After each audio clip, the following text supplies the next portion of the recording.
Welcome to Wildlife Rehabilitation from Rescue to Release, a podcast dedicated to licensed wildlife rehabilitators and the veterinarians who support them. I'm your host, Gail Buhl.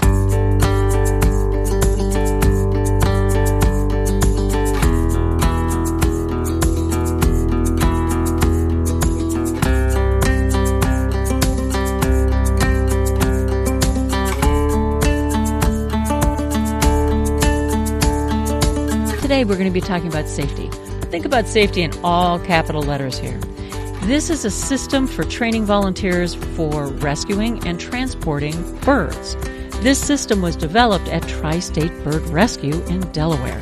We are going to be talking to Andrea Howey-Newcomb, Marian Yingst, and Marian Quinn.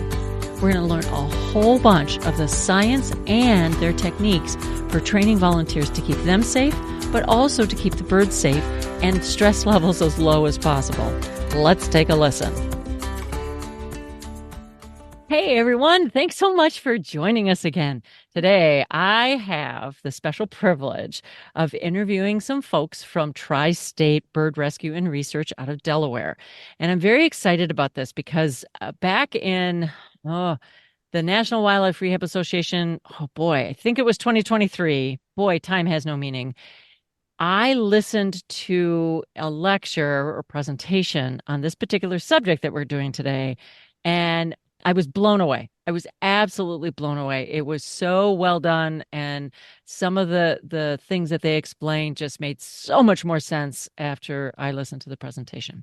So I would like to introduce you to Andrea Howey-Newcomb. She's the clinic director at Tri-State Bird Rescue and Research. And then I want to introduce you to two volunteers that spend an enormous amount of time not only elevating what we're going to talk about, but making sure that it gets done very, very well to help the birds in Delaware get to Tri-State or get where they need to be. One of the volunteers is Maryanne Yingst. She's volunteer coordinator and Downstate Delaware field response. And in a minute, I'll let her explain what all that is. And Marian Quinn, clinic outreach and oil programs core team volunteer. And boy, that's a lot of responsibility just in the titles for both of these volunteers. Volunteers, I tell you, are the core. They are the backbone of most rehabilitation organizations. So I want to thank you for your service there. But what I would like to do first is go around and have everybody give just a brief origin story. So Andrea, can we start with you? Absolutely. Thank you for having us. It's an honor to be here. My name's Andrea Howey-Newcomb. I started with Tri-State in 1999. Fun little story. I actually came here begrudgingly. I did not like birds. I wanted nothing to do with them. But and they won you over. And here it is. Yeah, here I am. My former boss, I was out in Africa doing lion research, and she convinced me to come here. She was an intern at one time at Tri-State, and she convinced me to come here and build my resume, and I've fallen in love ever since.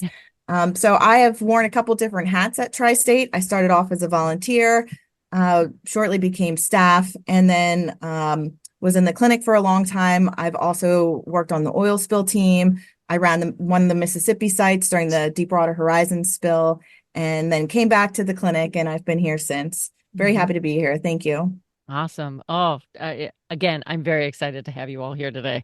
Tri-State is an organization that is a step above many other organizations around the United States. Anyway, I could fangirl all day.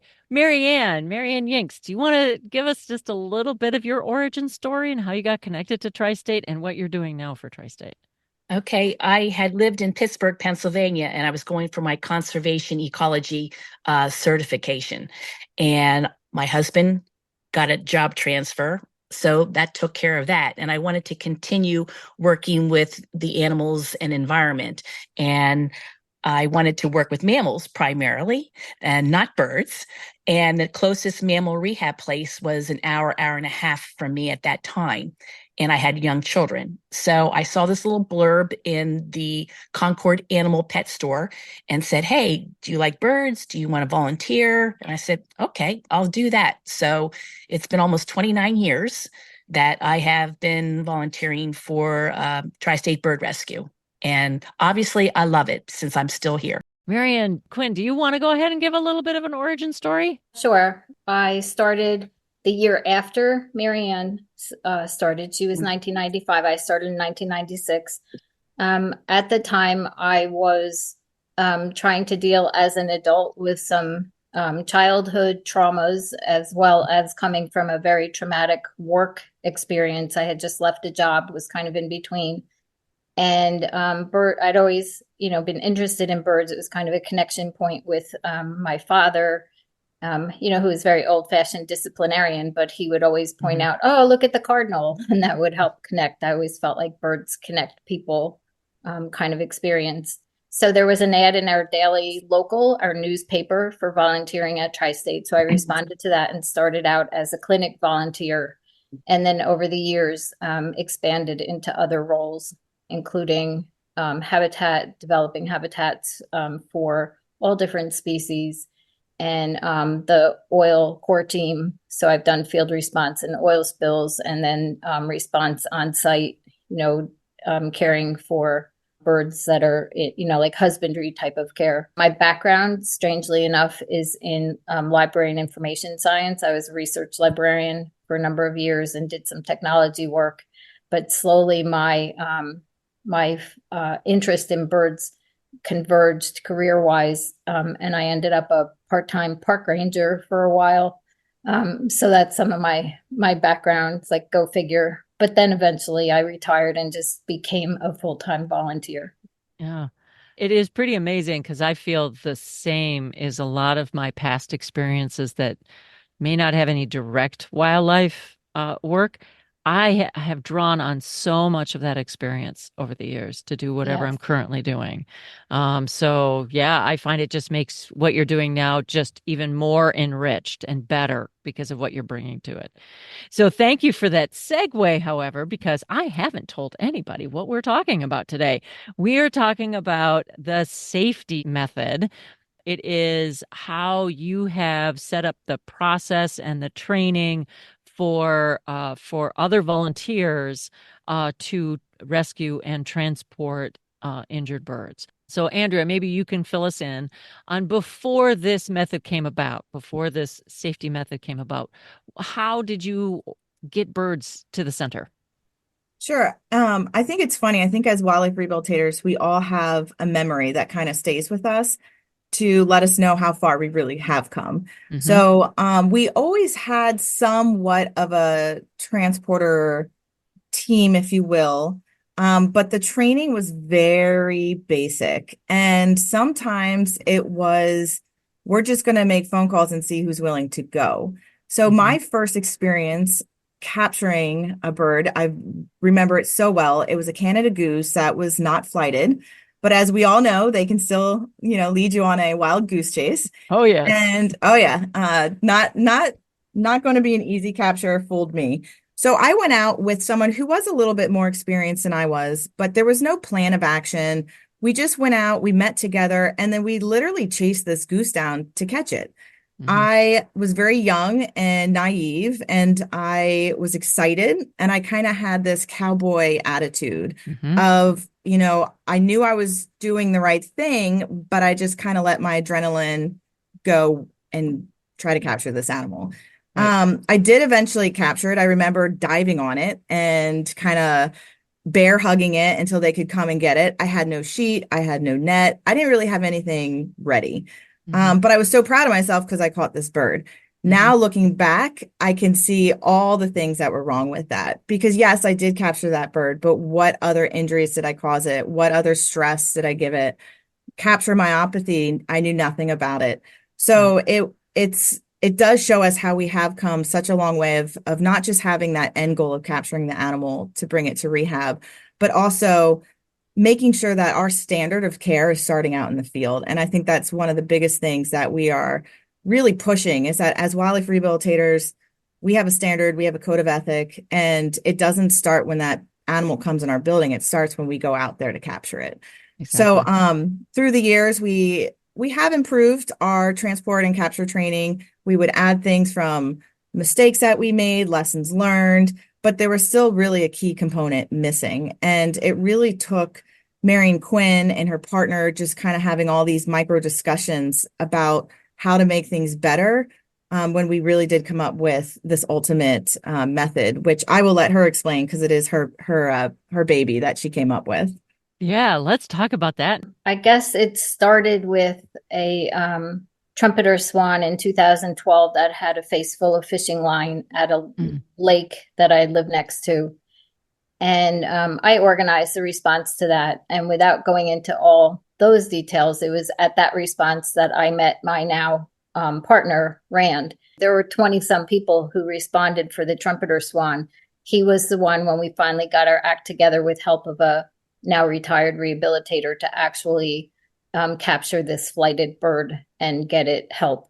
So he became a responder in the next year or so. And the two of us embarked not only on our new relationship, but at the same time on figuring out how to respond as a team.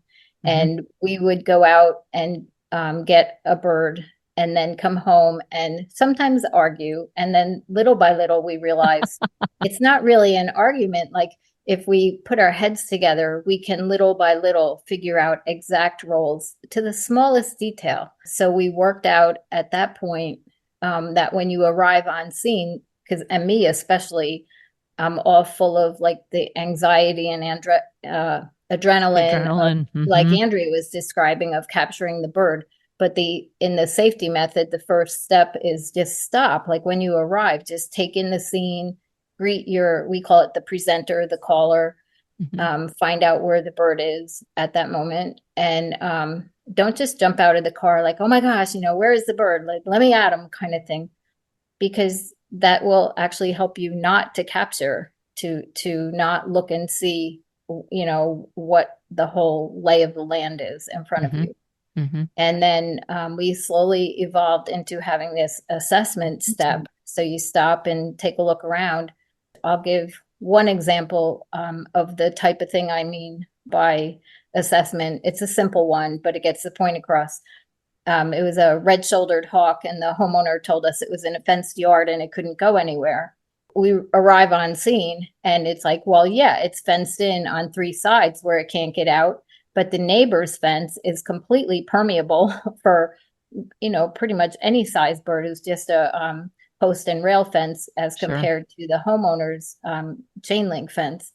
So getting between the permeable fence and the bird was the order of business. If we hadn't have done that, we probably wouldn't have caught him. He would absolutely have been able to, hop through into the neighbor's yard and be off to the races.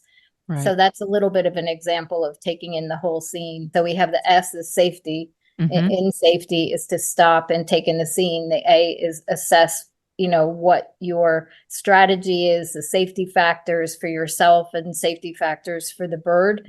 F is to then fetch the equipment that you need, or other people. If you are a lone responder and you're going after a goose that can, as Andrea described, can take you on a wild goose chase, you may want to not respond in that moment and get additional resources. So fetching equipment or people, whatever you may need, before you embark on getting the bird. And then the E is to execute your capture, to take what you've planned and what your assessment has told you is the best way to respond to this bird. And best meaning safe, the safest method to respond for the humans, and the safest method to keep the bird from suffering any further injury. And then the T is transferring the bird into a tote for transport. That's where we developed this 2-sheet method, as we call it, and covering the bird's eyes immediately. Just you have the net over the bird and covering the net with a sheet. And now the bird can't see your hands. They can't see what's going on. They calm down some, and you can slowly, work your way through securing any weaponry and getting the bird still covered into the tote. They don't have to look at your predatory faces leaning over. And then the Y in safety really came from a conversation with our volunteer manager, that the why should be you, the volunteer, when you're all done with this. And especially because we see some particularly sad carnage in some of these responses, is to take care of yourself. You, the volunteer, are the last step to take care and get, dry clothes, get warm, get a drink of water, talk to a friend, whatever you need to do. What's so nice about this is that not only do you have an acronym that really kind of encompasses what we want for the animal and for the people and everybody involved, but it has a way to remember so that when you have that adrenaline running and you just want to go and chase that goose, that you do stop and then you can go through the steps, even if those steps are, really very quick. You go through them really quick. If you practice it over and over and over again, you are going to go through that. Yeah. Yeah. And we do practice in our training, the training methods, we do practice.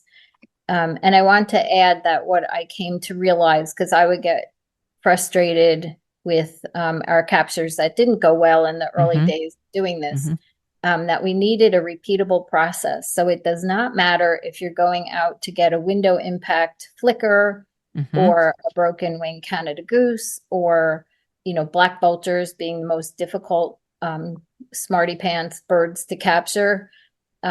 You're still going through the same steps. So as you guys had these micro conversations and were developing this, did you then go to Tri-State and say, you know what, we really would like to change the training and how we teach volunteers? I just recall saying to Andrea with great anxiety, should we teach the 2-sheet method? Like, does this work? Is this okay? I think it was in 2018. It was when we did our first safety method training.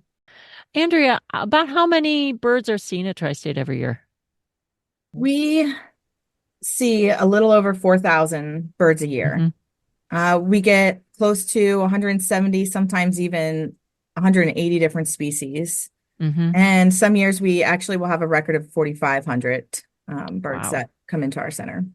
And that does not include the caseload of oil spills. So that is just for what the clinic is seeing. And most of the safety method that's being taught is for birds that are coming into the clinic. It is for the agencies and volunteers and other rehabbers for animals coming into a rehabilitation center. There are some similarities with an oil spill response, but there's also a lot of differences. Oh, sure. And this might be a number you don't know off the top of your head, which is okay to say, I don't know, but approximately how many of the birds, let's say 4,000 birds that are coming into clinic, are coming in through the safety and the volunteer system for rescue?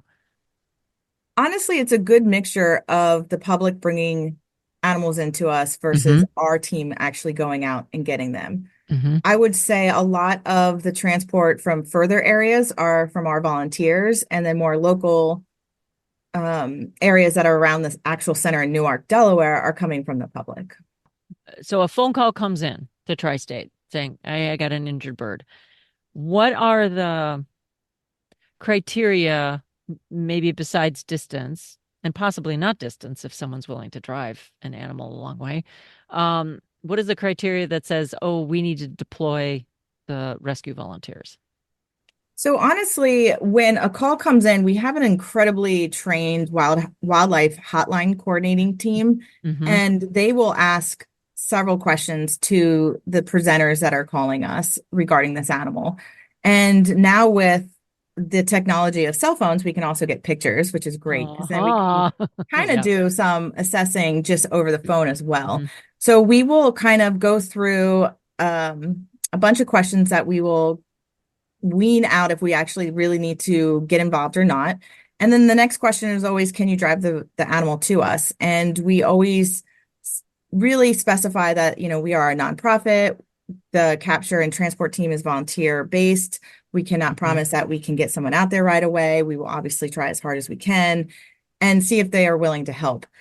There are obvious situations when we're dealing with birds of prey that are a little bit more dangerous that we may not ask the general public to assist with it. So those are things that the hotline coordinator is assessing while they're on the phone to see if we do need to deploy someone.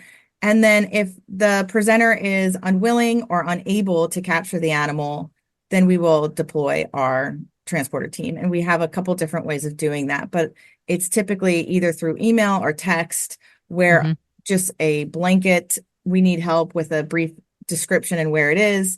And then the transporters will then come and see if they can help us out. We have different levels of transporters. We have a level 1 and a level 2. Our level 1s are couriers, so they go and pick up an already boxed animal and will drive it to us. And then the level 2 training are transporters and capturers who are trained to actually go out there, assess the situation, and capture animals. Okay.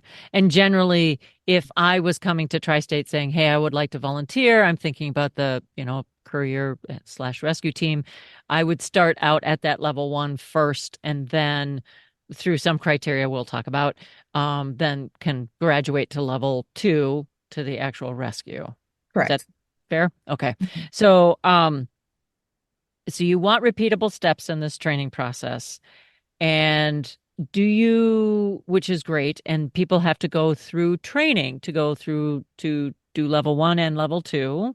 Let's say I apply to become a volunteer. And so, okay, I've done that. I've made my application. Is there criteria that you look for in a volunteer for that area of volunteering? Or is it like, come on, you got a car? We want you. Sometimes for LV1, that's how we kind of feel. Do you have a car and you're willing to spend gas? No, they do have to go through an application process, and our volunteer director will screen all of the applications, and then there'll be an interview. Okay. The interview can be on Zoom, it could be on person, and it's just to get to know each other and see if we're a good fit for each other. Once that is established, then there is a training platform for both LV1 and LV2. And the LV1 is obviously not as intense as the level 2 training is, but it does include a couple presentations that they have to sign off on. And then we have a live Zoom Q&A situation where they can ask any questions. We can go over some basic guidelines, and then they have to complete a test at the end. The test is not something to trick anybody up. It's just to make sure that presentations are being watched, and they were listening to our basic fundamental rules of being a transporter. And do you consider both level 1 and level 2 all under this safety system? So they're already getting some of the safety in level 1, which are the couriers? We will basically put it out there for them so they can see it. They're not necessarily doing the field work, but we want them to have the fundamental understanding of why we do what we do and have that baseline learning of the safety method.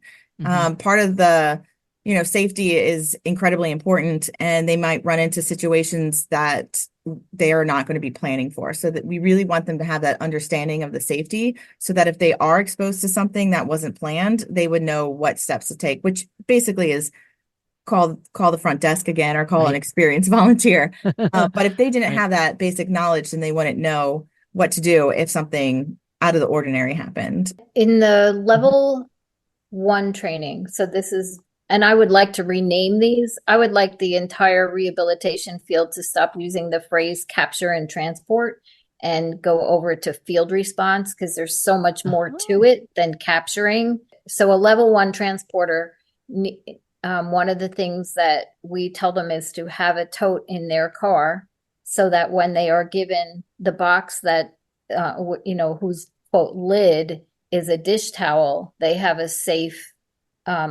container, with air holes to put that box into, so they don't end up with 12 ducklings wandering around their car while they're trying to drive safely. So that's part of their safety training. And then not having pets in the car with you. If you do have children with you, you need to be able to, you be the judge of whether or not your children can travel with animals in the car and, do so safely. Again, just, stay in their seats, stay seat belted, keep reasonably quiet. To me, that's it. If you're distracted because your kid's trying to open the box, we don't want that to happen. So that's part of, it's really a safety element. So that's part of our training, is to get people thinking about that. Vehicle temperature, noise in the car, not playing your radio or any music, no smoking. This is all part of what level 1 transporters sign on to, in part to keep themselves safe, that there's no incidents while they're driving. There's no loose birds in the car ever. We safeguard against that. And then keeping themselves safe, and keeping the birds safe from anything that might happen along the way. So level 1 training focuses on those things. And then level 2 expands on that, just keeps you thinking about the safety elements, your own safety and the bird safety. Okay. Marianne, do you have anything to add to that? I know you're going to be coming up later. No, that they're covering everything that I would have Okay. covered. So they're doing great. Excellent. Let's kind of get into the training method and how using adult learning theory and everything has led you to how you actually train people to do field response. And I love that. And I do a lot of training for capture and restraint, but I think I'm going to rename it to field response because I really do like it. Because you're right, it encompasses so much more than just the Yeah, actual capture of the animal. I really like that. So if you don't mind, I'm going to start calling it that when I'm teaching absolutely. it. So, okay, so let's go into how this, what the pieces and parts of the method are. We know what it stands for. It stands for stop and assess and fetch equipment and execute the capture and transfer and then taking care of yourself, which is lovely. But when you are training somebody, what does that look like? What does that look like? Like how many trainings are they in person, online, those kinds of things? And then where does this adult learning theory kind of fit into all this and how you actually do it? When we do the level 2 training up at Tri-State site, we can't work with real birds. Sure. And Hmm. we have a wet lab up there, so people can actually see the anatomy of a great horned owl. They can see the talons, they can see the beak. We can show them how we burrito it, how we would net it, the 2-sheet method. We also have outside scenarios where a volunteer would dress up as a vulture. Okay, does this vulture, we assess it? Does it need to be captured? How can we capture it? What's the best way? And then we capture that human vulture and learn how to net it, do the 2-sheet method. And the original transporters for Tri-State used to volunteer in the clinic. And Hmm. that's how we all learned how to capture a bird, because Right. they were in cages. We had the clinic staff help us, and we became very competent and confident in doing that. Now we don't have that anymore. So now we have people from outside coming in Hmm. who are unable to volunteer in the clinic. So if a person is just learning how to be a level 2 transporter, how can you effectively say, go out and get that bald eagle? It's a Right. whole different, Hmm. all these weaponized birds, they have to have training. And the wet lab and all of that workshop helps. But how I have set up Downstate is the new level 2 trainee is trained by an experienced level 2 transporter. Okay.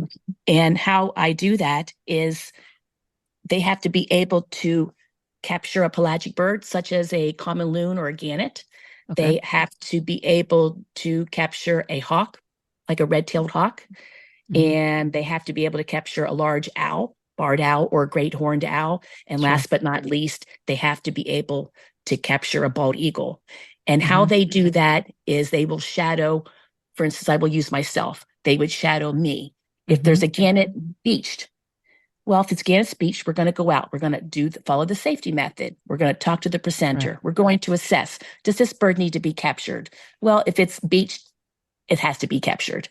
What equipment do we need? If it's a pelagic bird, do we need to wear latex gloves? Why do we need to wear latex gloves? Because we have Hmm. oils on our hand. We don't want to put our own oils on this bird that lives all of its life on the water. And for a loon or gannet, with most birds, if you put a sheet over their head, they're somewhat calm because they can't see you to lash out with their Hmm. feet. Hmm. But the loon and the gannet, they have that sharp, sharp beak. And even if you put a sheet over them, they're still going to be trying to pierce through that sheet. And it will hurt, guaranteed. So that's why we have the trainee follow me, and I will show them how the best way to be able to hold the head, because you got to get that head first before you can do anything else with that body. Hmm. And then I will show the trainee how we burrito the bird. Then how we hold the bird, well, with one hand still holding the head and the other hand holding them like a football. Mm-hmm. And once I have that bird burritoed, then I give that bird to the trainee so that now they can hold the bird and they know how to hold it. And after they hold it, then I talk them through how to put that bird in the tote. Mm-hmm. So now they have that experience of holding the bird and being able to put it in the carrier. So Right. the next time we go out and get a pelagic bird, they will have to do it themselves with me. They kind of go through, well, this is what I need to do, blah, blah, blah. And then they do it, you watch and you help them. Exactly. It's Okay. in the beginning, they're the co-pilot, but now the second time they're the pilot and I'm the co-pilot. And I will make sure that they feel confident and competent. Most of them do, but there are some people who are still hesitant. We have one level 2 that's still a little bit hesitant, and that's fine because we've all been there at one time or another getting one of these type of birds. So as long as they start feeling confident and competent, then they're good to go. And then they do a hawk. As you know, many birds have different MOs when they're cornered. If you have a red-tailed hawk, what does it do when it's cornered? It's going to flip on its back, put its wings out, spread out. The talons are going to be in the air, and the beak is right along with those talons. Right. Well, how do you get a bird that's upside down and with its talons, trying to foot you? Well, and that's how you learn. And then you tell them for different species of birds. For instance, a Cooper's or a sharp-shinned hawk. They're nuts. They're crazy birds. They're going to go at you. Now that's labeling. They are. But it's true. It is so true. They're crazy. So, and you can't predict what they're going to do. Fortunately, they're smaller than a hawk, so it's a little bit easier to be able to finally get them. And once you explain all these different behaviors of these certain species that have weapons, then they can understand better how to be able to capture these birds. And for an owl, they can get a screech owl. Screech owls are easy to get. You just kind of scoop them up in a pillowcase. But for instance, a great horned owl, they can be very intimidating for a first timer coming and approaching this owl. They puff up and they clack with their beaks and they're very intimidating. So this way you can show them the right way, the 2-sheet method, and of course follow Marian's safety acronym. And that's how they learn. And a bald eagle, definitely you can never have anybody go out and get a bald eagle on their own ever for the first time. And the people actually need to feel the weight of an eagle and how powerful these animals can be. And also to effectively show them this is how you hold their legs. Some people they'll just hold their legs willy-nilly, but we teach them how to hold the legs above the hawk. And that way, when you actually burrito a bald eagle and you transfer it, then they can actually feel the correct way of handling these large-bodied birds. Oh, exactly. Exactly. When you are in the first trainings, when you're at Tri-State and you're in person, how do you cover? Because there's so many, like how many species did you say, Andrea? 160 you might be able to see. How do you talk about natural history and how do you teach the assessment piece? And you talked about gannets and loons, and how do you make sure that people understand what the defense mechanisms of all these species are? Yeah, so you're right. It is kind of something out there that I don't think you could cover in one day. And one of the things that we are talking about moving forward is having mini sessions where the level 2 trainees come and we spend a day on a species, or we spend a day on totes even. I mean, we could talk forever on the proper totes and how to do that. So we want to kind of break this down a little bit more so we can talk about other species that we don't necessarily cover in the one-day workshop. With the one-day workshop, it is really primarily focused on the raptors because those are the ones that do have a little bit more weaponry that can hurt you. Right. We also will focus on great blue herons because of that bill and mention pelagic birds such as gannets and loons. Mm-hmm. And we have a station that works with them as well so that people can understand how dangerous that weapon is and how do we handle them. So I would say that one day workshop, we focus mostly on the birds that really have potential to hurt you. We do have what we like to call a butt and seat section. So we do have the presentation early in the morning, and that Okay. does cover some of the broader things, Okay. such as understanding natural behavior and knowing what Mm-hmm. is natural versus what is injured. But at the end of the day, our take-home message is it's going to take a long time for everyone to understand all the different animals out there and how to safely capture them. So we never want people to just go out and do it on their own. That's where the mentors come into play. That's where having other more trained transporter and capture folks can come out and work with them. We just never want anyone to go by themselves when it is a dangerous species, because you cannot cover it all in one day. Yeah, you can't. You Nope. can't. Yeah, that's what I was wondering. And I'm part of a rescue team here in Minnesota, and we we go out on almost everything. So mammals, birds, reptiles, all kinds of things, and trying to and we're always trying to say, okay, if you're brand new, you cannot go out on these. You have to have someone more experienced with you. So we're trying to follow some of those tenets. But I love the way that you have systematically broken this down to really help people know that there's a system, and that you know that there's a system that everybody should know, and the training behind it. I just love it. So, Maryanne, when you have when you are helping and somebody new, Mhm. you're not the only one doing that Correct. mentoring. So how uh where are you pulling the mentors from? Are these folks that have been on the team, Correct. the field response team for a long time, that kind of thing, and then you kind of tag them and say, "Hey, can you help with this?"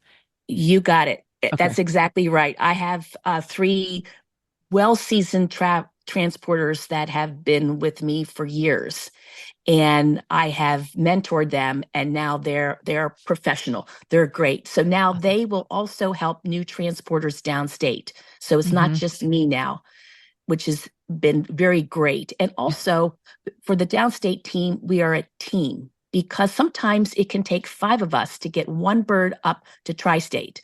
The main transporter that lives down where I am can take 2.5 hours to get up to tri-state one way. Wow. Now that is not during the summer. We're along the coast, so you have tourists come in the summer. So it would probably take that person maybe up to 4 hours one way to get to tri-state. That's why we work as a team, and it's very effective because it's not me getting the bird, it's we getting the bird. And that makes a big difference because somebody will be more apt to get a bird downstate knowing that, oh, somebody else is going to be going up to the relay along the relay. So it's not Oh, there you go. so Okay. because sometimes people might think I'm getting this bird, but I don't have time to take it up to tri-state. But them knowing that there's other people that will be part of that relay, then they're more apt to get the bird. Sure. Oh, that makes And sense. Yeah, a yes, relay team. Yeah. yeah. And also another thing with the transport, you have to add in the summer when we get the baby birds. That's a whole Right. different ball game as well, because now with downstate, we can't take them to tri-state right away. So we have certain transporters that are well equipped on how to feed baby birds, because some of Okay. these birds, you have to feed, especially if they're naked guys, you got to feed them every 20 minutes to a half hour max. And how are Right. you going to do that? And some of these birds are special species where they're going to crash and burn if they're not going to be fed on a regular basis. So if Right. you add that to the mix, along with the weaponized birds, along with the shore birds, we get the whole gamut. And it's a learning process. I've been transporting for 28, 29 years, and I'm still learning. Mm-hmm. Now we're starting to get birds that we never got before because of off the coast storms and hurricanes. We've gotten a Sure. lot of dove keys, and before, Mm-hmm. when I was downstate, we never got a dove key. Now we're Mm-hmm. getting dove keys all the time, and we're getting more pelagic birds.